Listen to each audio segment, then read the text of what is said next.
పామును చూడగానే భయపడి చేస్తాం. కానీ కొన్ని దేశాల్లో భారీ ఎత్తున పాములను పెంచుతున్నారు. అత్యంత విషపూరితమైన సర్పజాతుల్లో ఒకటైన కోబ్రా కూడా ఇందులో ఉంది. దీని మాంసాన్ని ఆహారంగా, విషాన్ని ఔషధాల్లో ఉపయోగిస్తున్నారు. పాము చర్మానికి కూడా మంచి డిమాండ్ ఉంది. ప్రస్తుతం ఏషియాలో నాగపాము పెంపకం లాభదాయకమైన వ్యాపారంగా మారింది. కోబ్రా ఫార్మింగ్లో వియత్నాం, థాయిలాండ్ అగ్రగామి దేశాలు. మార్కెట్ డిమాండ్ ఆధారంగా థాయ్ రైతులు సంవత్సరానికి $20,000 నుంచి $50,000 వరకు సంపాదిస్తున్నారు. అంటే ఏడాదికి అత్యధికంగా 45 నుంచి 50 లక్షల రూపాయల వరకు ఆర్జిస్తున్నారు. ఇక వియత్నాం గ్రామీణ ప్రాంతాల్లో నాగపాము పెంపకం ప్రజాదరణ పొందింది.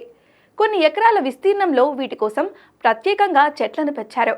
పట్టణాలలో అయితే కోళ్ల ఫారం తరహాలో సెటప్ చేసి పెంచుతున్నారు. వియత్నాంలోని విన్ఫుక్ ప్రావిన్స్ వియత్నాం స్నేక్ ఫార్మింగ్ క్యాపిటల్గా ప్రసిద్ధిగాంచింది.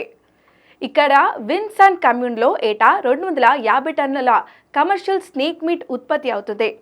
ఏటా 30 నుంచి 40 లక్షల గుడ్లను పాములు పొదుగుతాయి.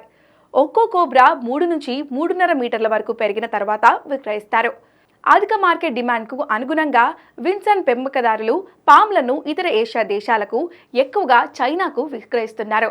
చైనాలో కోబ్రా మాంసాన్ని మద్యంలో నానబెట్టి త్రాగడానికి కొనుగోలు చేస్తారు. అటువంటి వైన్ ఔషధ లక్షణాలను కలిగి ఉంటుందని నమ్ముతారు. వియత్నాం నుంచి వీటిని దిగుమతి చేసుకోవడంతో పాటు దేశీయంగా కూడా నాగపాముల పెంపకం విస్తృతంగా సాగుతుంది. ఇక్కడి రైతు పాముల ద్వారా ఏడాదికి 25 లక్షల రూపాయల వరకు సంపాదిస్తారు. ఇండోనేషియాలో కోబ్రా ఫార్మింగ్ పరిశ్రమ రోజురోజుకు విస్తరిస్తుంది. స్థానిక మార్కెట్లో పాము మాంసాన్ని డిమాండ్ పెరుగుతుంది. ఫిలిప్పీన్స్, మలేషియా కూడా నాగపాము పెంపకం సాగుతుంది.